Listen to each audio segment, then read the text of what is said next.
Islamic scholar Mufti Muhammad Yusuf Taibi Hafizahullah Ta'ala, Fazil Madina University. أعوذ بالله من الشيطان الرجيم وما أبرئ نفسي إن النفس لأمارة بالسوء۔ آج ہم 13واں پارہ پڑھ رہے ہیں۔ یہ ان الفاظ سے شروع ہوتا ہے کہ میں اپنے نفس کو بری قرار نہیں دیتا، کیونکہ نفس جو ہے یہ تو برائی پر ابھارنے والا ہوتا ہے۔ یہ قول حضرت یوسف علیہ السلام کا ہو تو پھر یہ معنی بنے گا، اگر اس عورت کا ہو تو پھر میں اپنے نفس کو بری قرار نہیں دیتی۔ اس میں اختلاف ہے علماء کا، لیکن بات درست ہے کہ نفس جو ہوتا ہے وہ برائی پر ابھارتا ہے۔ نفس کی 3 قسمیں ہیں، ایک ہے برائی پر ابھارنے والا، ایک ہے برائی پر ملامت کرنے والا، اور ایک ہوتا ہے مطمئن، وہ بالکل برائی کی طرف لے کر نہیں جاتا۔ تو ہمیں اپنے نفس کو، اپنے دل کو وہ ترقی دلاتے ہوئے مطمئنہ تک لے کر جانا ہے۔ یاد رکھیں، دل جو ہوتا ہے یہ بچہ ہوتا ہے۔ جس طرح بچہ ہر دیکھ کر چیز مانگ لیتا ہے، جو چیز نظر آئی، جو بک رہی ہے مجھے لے دو، ایسے ہی انسان کا دل ہے۔ وہ جتنا بھی سنجیدہ ہو، بادشاہ بن جائے، وزیر اعظم بن جائے، وہ کوئی اچھی گاڑی دیکھے گا، کہے یہ ہونی چاہیے میرے پاس، اچھا ہیلی کاپٹر دیکھے گا، یہ میرے پاس ہونا چاہیے، جو دیکھا اچھا وہ میرے پاس ہونا چاہیے۔ یہ دل کی کیفیت ہے۔ اللہ فرماتے ہیں وَأَمَّا مَنْ خَافَ مَقَامَ رَبِّهِ وَنَهَى النَّفْسَ عَنِ الْهَوَىٰ فَإِنَّ الْجَنَّةَ هِيَ الْمَأْوَىٰ۔ جو شخص اپنے دل کو خواہشات سے روکتا ہے اس کے لیے جنت ہے، اور جو خواہشات کے پیچھے چل نکلتا ہے تو پھر وہ بچہ بن جاتا ہے، پھر وہ خرابی ہوتی ہے۔ تو یہ یہاں سے شروع ہوتا ہے۔ ویسے میں نے سورہ یوسف کی بقیہ قصہ، سورہ یوسف کا بقیہ قصہ میں نے پچھلے سبق میں ہی بیان کر دیا تھا، تو اب ہم اس میں کوئی زیادہ وقت نہیں لگائیں گے۔ تو یہاں پر یوسف علیہ السلام کے قصے کے 3 حصے ہیں۔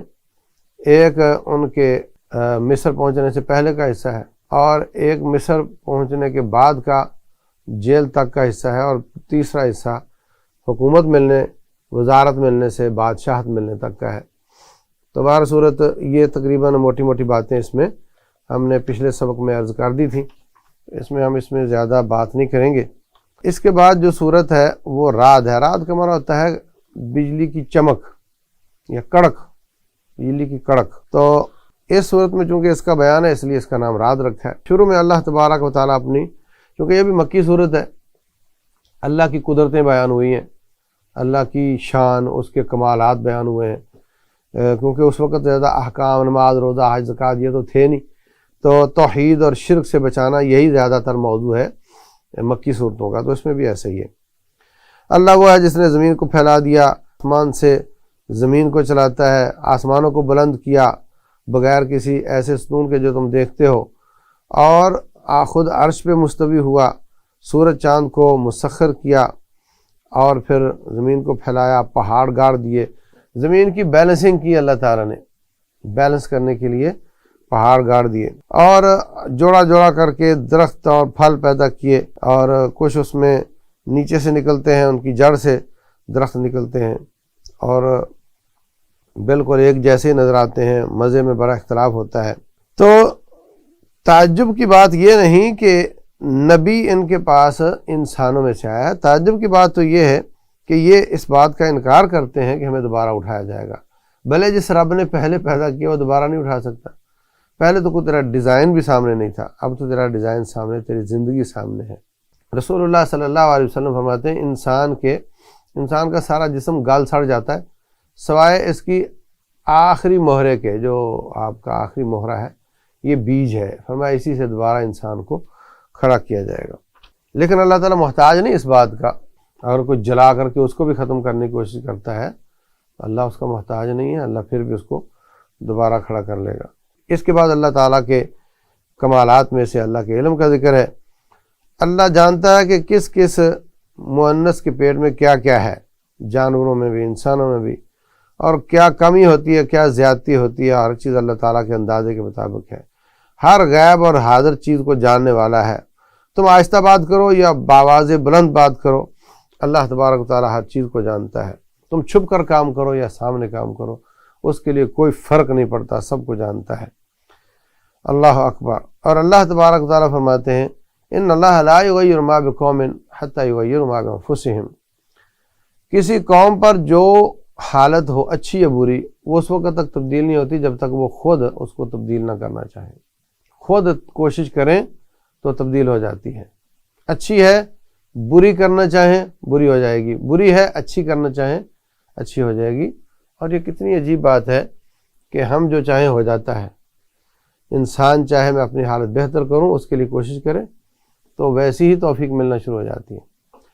رسول اللہ صلی اللہ علیہ وسلم فرماتے ہیں جو شخص کسی سے قرض لیتا ہے اور ادا کرنا چاہتا ہے اللہ تعالیٰ اسباب بنا دیتا ہے، اور جس کی نیت پہلے دن سے ہو کہ میں نے نہیں دینا تو اللہ تعالیٰ پھر اس کو تلف کروا دیتا ہے، اور قرض بھی سر پہ ہوتا ہے اور دے بھی نہیں سکا ہوتا اور دنیا سے چلا جاتا ہے۔ اس کے بعد وہ آیت ہے جس کی وجہ سے سورت کا نام سورہ رعد ہے، یسبح الرعد بحمدہ والملائکۃ من خیفتہ۔ یہ جو بادل کڑکتے ہیں، گن گرج کی آواز آتی ہے، یہ آپ سمجھتے ہو کہ بادلوں کی آواز ہے یا اس کی کوئی سائنسی توجیہ کرو گے، لیکن اللہ فرماتے ہیں یہ بھی اللہ کی تسبیح بیان کرتے ہیں، یہ آواز اللہ کی تسبیح کی ہوتی ہے۔ پھر اس کے بعد جو اللہ تعالیٰ کے ان کمالات کے باوجود اللہ کے مقابلے میں دوسروں کو بلاتے ہیں، ان کو پکارتے ہیں، ان کی کہا کہ یہ جن کو پکارتے ہیں میرے سوائے یہ ان کے کسی کام نہیں آئیں گے۔ جیسے کوئی شخص منہ کھول کر کہے آج آپ پانی میرے منہ میں گر جا آ کر، تو پانی خود نہیں آتا، جتنا یہ پیاسا رہے گا اتنے ہی یہ نقصان میں رہیں گے۔ اور جو اللہ تبارک و تعالیٰ کی عبادت کرتا ہے اصل میں کامیاب وہ ہوگا۔ یہ لوگ جو اللہ کے مقابلے میں عبادت کرتے ہیں ان کو کس چیز سے غلطی لگی ہے؟ کیا رب کے مقابلے میں انہوں نے کوئی مخلوق بنا کر دکھائی ہے؟ مطلب کیسے تمہیں سمجھ نہیں آتی بات؟ کہاں خالق اور کہاں مخلوق، اور تم اس کو چھوڑ کر ان کی عبادت شروع کر دیتے ہو۔ مخلوق جس کی بھی عبادت کی جاتی ہے وہ فوت ہو گیا، اس کی روح نکل گئی، اس کے کپڑے پھاڑ دیے گئے، اس کا استنجا کسی اور نے کروایا اور وہ بے سود پڑا رہا، اس کو پکڑ کے منو مٹی کے نیچے ڈال دیا، اور تو اس کو رب کے مقابلے میں معبود سمجھتا ہے۔ اللہ المستعان۔ اللہ تعالیٰ نے یہ چونکہ مکہ میں دشمنی شدید تھی مکے والوں کے ساتھ، تو بظاہر تو نبی صلی اللہ علیہ وسلم ان کے ساتھی مظلوم، مقہور، مر رہے ہیں، کٹ رہے ہیں، شہید ہو رہے ہیں، ڈنڈے کھا رہے ہیں، گھر چھوڑ رہے ہیں، اور وہ چڑھتے جا رہے ہیں، بظاہر تو یہ ہے۔ لیکن اللہ تعالیٰ نے ایک مثال کے ساتھ بیان کیا کہ جس طرح پانی چلتا ہے تیزی سے تو جھاگ بن جاتی ہے، پھر کیا ہوتا ہے؟ جھاگ بیٹھ جاتی ہے، پانی ہی پانی ہوتا ہے، جھاگ نظر ہی نہیں آتی۔ جب جھاگ ہوتی ہے تو پانی نظر نہیں آتا، جب جھاگ جاتی ہے تو پھر پانی پانی ہوتا ہے۔ تو اللہ فرماتے ہیں جو لوگوں کو فائدہ دینے والی چیز ہے وہ بچ جاتی ہے۔ تو ایسے ہی یہ کفر جھاگ کی طرح بیٹھ جائے گا اور نیچے سے پانی پانی رہے گا انشاءاللہ۔ بڑی امید دلانے والی آیت ہے۔ اسی طرح اللہ تعالیٰ نے فرمایا کہ جو تم زیور بنانے کے لیے سونا گرم کرتے ہو اس کی بھی ایسی ہی مثال ہے کہ وَمِمَّا يُوقِدُونَ عَلَيْهِ فِي النَّارِ ابْتِغَاءَ حِلْيَةٍ وَمَتَاعٍ زَبَدٌ مِثْلُهُ، کہ سونا جب گرم کیا جاتا ہے اس کے اوپر بھی جھاگ آ جاتی ہے، وہ میل کچیل ہوتی ہے، وہ ضائع ہو جاتی ہے، ختم ہو جاتی ہے، نیچے سے سونا بچ جاتا ہے۔ تو آپ کو اے مکے والے مسلمانوں تمہیں کندن بنایا جا رہا ہے، تمہیں بھٹی سے گزارا جا رہا ہے، اور یہ کفر سارا جھاگ ہے، ختم ہو جائے گا اور تم خالص سونا بن کر نکلو گے۔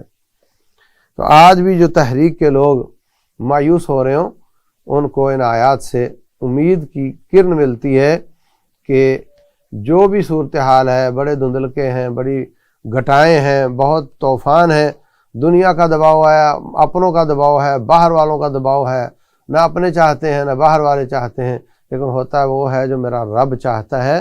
انشاءاللہ یہ ساری جھاگ بیٹھ جائے گی اور اللہ تعالیٰ آپ کے لیے کام کے دروازے کھولے گا۔ تو اس کام کے لیے ہمیں صبر کرنا پڑے گا۔ والذین صبروا ابتغاء وجہ ربہم واقاموا الصلاۃ وانفقوا مما رزقناہم سرا وعلانیہ، وہ لوگ جو صبر کرتے ہیں اللہ کو خوش کرنے کے لیے، نماز قائم کرتے ہیں، صدقہ کرتے ہیں، تو ان کے لیے آخرت کا گھر ہوگا۔ پھر اللہ تعالیٰ نے کچھ جنت کی نعمتوں کا ذکر کیا ہے کہ وہ بھی ہوں گے، اور ان کے جو نیک آباء تھے اور اولادیں تھیں وہ بھی جنت میں ملیں گے۔ اور جہاں تک دنیا کا تعلق ہے کہ دنیا یہ تو کوئی معیار نہیں ہے، یہ تو اللہ تعالیٰ اللہ یبسط الرزق لمن یشاء ویقدر، جس کا چاہتا ہے رزق کھول دیتا ہے، جس کا چاہتا ہے تنگ کر دیتا ہے، تو یہ اللہ کے ہاتھ میں ہے۔ یہ کسی کے اوپر خوش ہونے یا نہ خوش ہونے کا اس سے کوئی تعلق نہیں ہے۔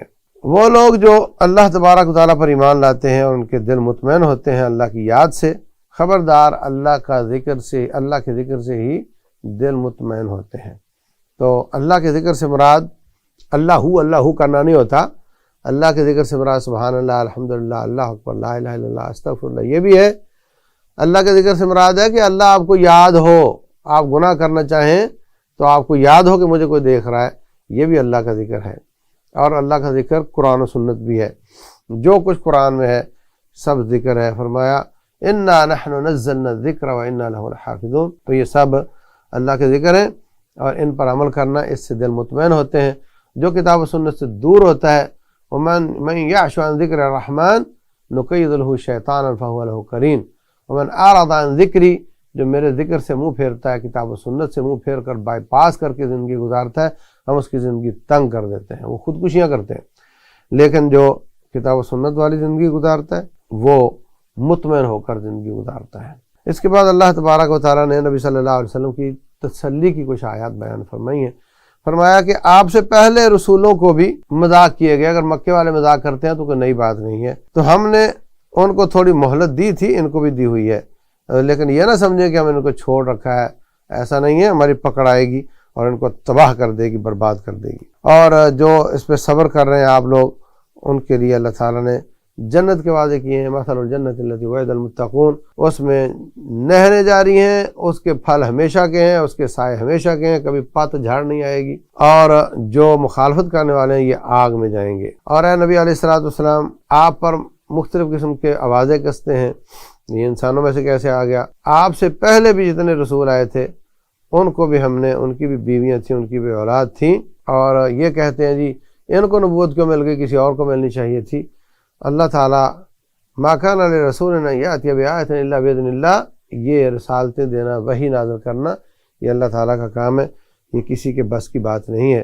تو اس طرح یہ سورہ رعد یہاں پر ختم ہوتی ہے۔ اس کے بعد سورہ ابراہیم ہے۔ ابراہیم علیہ السلام نبی صلی اللہ علیہ وسلم کے جد امجد ہیں، ان کا قصہ اس میں بیان ہوا ہے، اس لیے اس کا نام سورہ ابراہیم ہے۔ یہ بھی مکی صورت ہے، اس میں بھی اللہ تعالیٰ کی شان، اس کا مقام، اس کی عظمت، اس کی کبریائی کا بیان ہوا ہے۔ تمام انبیاء کو ہم نے ان کی قوم کی زبان میں ہی نازل کیا تھا، پھر اس کے باوجود لوگ گمراہ ہو گئے تھے۔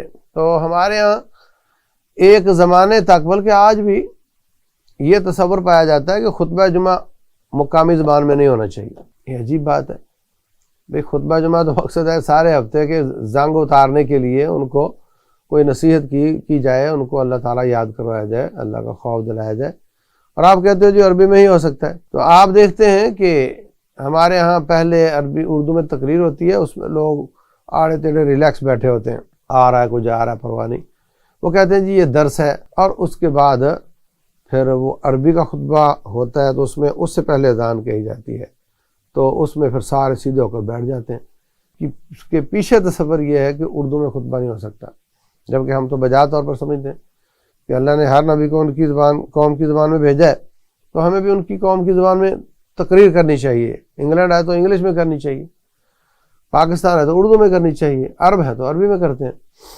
تو اس لیے ہماری اذان ہوتے ہی خطبہ شروع ہو جاتا ہے، کیونکہ نبی صلی اللہ علیہ وسلم کا طریقہ یہی تھا۔ بلکہ آپ نے خطبہ جمعہ سے پہلے حلقے بنانے سے منع فرمایا، ادھر حلقہ بنا لو، ادھر بنا لو، کوئی نہ کوئی بحث کرو، منع فرمایا اس سے۔ تو یہ جو پہلے تقریر کرنے کا سسٹم ہے، اس کے پیچھے یہ سوچ ہے۔ اس کے بعد اللہ تبارک و تعالیٰ نے مختصر طریقے سے موسیٰ علیہ السلام کا قصہ بیان کیا ہے کہ ان کی قوم کو فرعون بہت عذاب دیتا تھا اور ان کے بچوں کو ذبح کر دیتا تھا۔ اللہ تعالیٰ نے ان کو نجات دی، تو ان پر شکر بنتا ہے کہ ان کو چاہیے اللہ کا شکر ادا کریں۔ وَإِذْ تَأْذَنَ رَبُّكُمْ لَئِن شَكَرْتُمْ لَأَزِيدَنَّكُمْ، اگر تم شکر کرو گے ہم تمہیں اور دیں گے، اور اگر کفر کرو گے، ناشکری کرو گے، تو پھر ہمارا عذاب بڑا سخت ہے۔ اس کے بعد نہایت اختصار کے ساتھ نوح علیہ السلام کی قوم، عاد، ثمود اور ان کے بعد والے جو لوگ ہیں، ان کا اجتماعی قصہ بیان کیا ہے۔ ان کے رسولوں نے ان کو کہا تھا کہ اللہ کی بغاوت نہ کرو، اور ان کے رسولوں نے کہا تھا کہ اللہ میں شک نہ کرو، وہ زمین و آسمان کو پیدا کرنے والا ہے اور تمہیں وہ یہ بلاتا ہے، اللہ تمہیں بخشنا چاہتا ہے۔ تو وہ آگے سے جواب دیتے تھے تم تو ہمارے جیسے انسان ہو تو تمہیں یہ کس نے نبی بنا دیا یہ، اور وہ اس طرح کی بات کرتے تھے کہ جناب انسان ہو کر نبی نہیں بن سکتا، اور یہ آج کی ہماری قوم کا بھی بہت بڑا اشکال ہے۔ تو یہ تو نہیں کہتے کہ یہ نبی نہیں ہے کیونکہ انسان ہے، بلکہ الٹا ان کو انسانیت سے خارج کرنے کی کوشش کرتے ہیں کہ وہ انسان نہیں ہے، وہ نعوذ باللہ اللہ کے نور کا جز ہے، نعوذ باللہ، اس طرح کی باتیں کرتے ہیں۔ جبکہ رسول اللہ صلی اللہ علیہ وسلم کے باپ کو والد والدہ، ان کا پیدا ہونا، ان کا بچپن، لڑکپن، جوانی، ان کا روٹی کھانا، ان کا پیشاب پخانہ کرنا، اور ان کا شادیاں کرنا، ان کا بچے جننا، ان کا غسل واجب نہانا، یہ ایک سے ایک بات ہے جو بتاتی ہے آپ کا زخمی ہونا، خون بہنا، سر پھوٹنا اور دانت مبارک ٹوٹنا، یہ ایک سے ایک بات بتاتی ہے کہ آپ انسان ہیں، مگر اللہ نے مقام اتنا دیا ہے کہ کائنات میں ان جیسا کوئی نہیں ہے۔ اس کے بعد اللہ تبارک و تعالیٰ نے یہ تمام رسولوں کا مختصر قصہ بیان کرنے کے بعد جو لوگ بغاوت کرنے سے بعد نہیں آئے ان کے لیے جہنم کا ایک نقشہ کھینچا ہے، علیہ باللہ۔ ہر جبر کرنے والا، کینہ رکھنے والا مسلمانوں اور نبیوں کے خلاف، اس کے لیے جہنم ہے، اور اس کو پیپ کا پانی پلایا جائے گا، علیہ باللہ۔ وہ اس کو نگلے گا مگر وہ پیے گا مگر نگل نہیں پائے گا، ہر طرف سے موت کے اسباب ہوں گے مگر موت نہیں آئے گی۔ اللہ اکبر۔ ان لوگوں کے جو دنیا میں جنہوں نے کفر کیا ہے، ان کے دنیا کے کام ان کے کام نہیں آئیں گے۔ دنیا میں جو انہوں نے نیکیاں کی ہیں، دنیا میں نیک نامی مل گئی مگر آخرت میں ان کا کوئی فائدہ نہیں ہوگا، ان کے اعمال ضائع ہو جائیں گے، رائے گاں ہو جائیں گے۔ جیسے فرمایا کہ وہ